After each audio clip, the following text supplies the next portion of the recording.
السلام علیکم۔ آج آپ کے لیے لائے ہیں اجڑی کی ریسپی، جو کہ بہت ہی ذائقہ دار ہوتی ہے، انتہائی مزیدار ہوتی ہیں اور بہت ہی آسان طریقے سے اور صرف 2 مثالیں ڈال کر یہ بنائی جا سکتی ہے، اور اس کا صاف کرنے کا طریقہ بھی بہت زیادہ آسان ہے، اور اس کی جو خوشبو اسمیل ہے وہ بھی ہم ختم کریں گے۔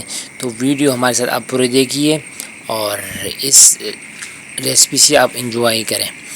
تو لو جی، یہ ہمارے پاس اجڑی آئی ہے۔ تو اس کے جو اوپر والا حصہ ہے کالے کالے والا، ہم اس کو ہاتھ کے ذریعے ہم اس سے نکال لیں گے۔ یہ دیکھیں، اس طرح ہم نے پانی میں اس کو رکھا تھا، تو اب 1 گھنٹے بعد ہم اس کو ہاتھ لگا رہے ہیں، تو اس کی جو کالا پن ہے وہ ساری اتر رہی ہے، ٹھیک ہے۔ تو لے جی، یہ دیکھیں اجڑی ہم نے صاف کر لی ہے، اس کالا پن ختم ہو چکا ہے۔ اب اس کی باری آتی ہے کٹنگ کی۔ اگر آپ کے پاس بندہ ہو تو بہت اچھا، اگر نہ ہو بندہ تو اس طرح چوری رکھ کے آپ یوں کاٹ سکتے ہیں، ٹھیک ہے۔ یہ ہم نے اجڑی کاٹ لی ہے، اور اب ہم اس کو تھوڑا سا دھوئیں گے، اور پھر ہم نے اس کو تو پانی میں ابالنا ہے، 2 سے 3 ابالے دینے ہیں۔ اس سے یہ ہوگا کہ اس میں جو اسمیل سی ہوگی وہ ختم ہو جائے گی، ٹھیک ہے۔ اب اس کو پانی گرا دیں گے، اس کو چھان دیں گے قسم کے لیے، ٹھیک ہے۔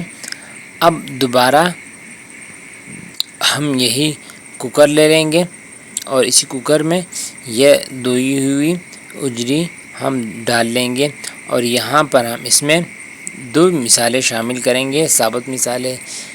یہاں پر لونگ ہیں اور دار چینی کا ٹکڑا، جو اس سے اسمیل ختم کرنے میں مددگار ثابت ہوگی۔ اور یہاں پر ہم اس میں شامل کر لیں گے 1 سے 1.5 کپ پانی، اور اسی پانی میں ہم نے اس کو تقریباً 15 سے 20 منٹ پکانا ہے، ٹھیک ہے۔ تو لو جی، سیٹی لگا لیں گے، اور 20 منٹ کے بعد یہ دیکھیں، 15 منٹ کے بعد یہ دیکھیں، یہ تقریباً پک چکی ہیں۔ اور یہ بات یاد رکھیں کہ یہ بالکل گلتی نہیں ہے، اس میں تھوڑا سا کڑا پن رہتا ہے۔ اب اس کوکر میں جو اجڑی ہے اور پانی سمیت ہم اس میں ڈال لیں گے، اور اس کا پانی تھوڑا سا خشک کریں گے، اور اب یہاں پر ہم اس میں آئل شامل کریں گے، ٹھیک ہے۔ آپ تھوڑا سا آئل شامل کر کے اس کو رکھ دیں گے، ڈھکن اس پر رکھ دیں گے، اور اس کو پانی مزید خشک ہونے دیں گے۔ جب اس کا پانی خشک ہونے لگے بالکل، تو یہاں پر ٹماٹر شامل کر لیں گے، 1 عدد یا 2 عدد، اگر آپ نہ شامل کرنا چاہیں تب بھی یہ آپشنل ہے، ٹھیک ہے۔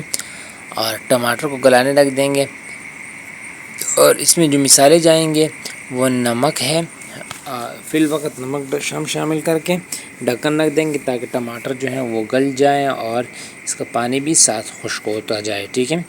تو یہ دیکھیں ٹماٹر کافی حد تک گل چکے ہیں، اور پانی بھی اس کا خشک ہو چکا ہے۔ یہاں پر مزید جو 2 مثالیں ہیں وہ ہم شامل کر لیں گے، 1 زیرہ پاؤڈر ہم شامل کر لیں گے، ½ ٹی اسپون سے بھی کم، اور ½ ٹی اسپون ہم یہاں پر کالی مرچ پاؤڈر شامل کر لیں گے۔ جسٹ یہ 2 مثالیں گئیں اس میں، اور اب اس کو بالکل جو پانی ہے اس کو خشک کر دیں گے۔ 2 سے 3 منٹ مزید لگیں گے تیز آنچ پہ۔ اگر آپ کا کچھ کچا پن ہو تو آپ اس کو ہلکی آنچ پہ دم بھی پکا سکتے ہیں۔ تو لو جی، یہ پانی خشک ہو چکا ہے، اور یہ یہاں پر اس کا نکلنا شروع ہو گیا ہے۔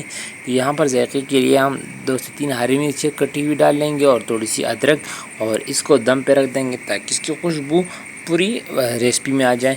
تو یہ دیکھیں ماشاء اللہ سبحان اللہ، ہماری جو آج کی ریسپی ہے وہ تیار ہو چکی ہے۔ امید کرتا ہوں آپ کو پسند آئی ہوگی، اگر پسند آئی تو لائک کر دیں، چینل پہ نئے چینل کو سبسکرائب کر دیں، بیل آئیکن بھی دبائیں تاکہ ہر ویڈیو اب تک پہنچ سکے بر وقت۔ تو یہ دیکھیں ماشاء اللہ سبحان اللہ، کیا میرے رب کی نعمتیں اور اس کی قدرتیں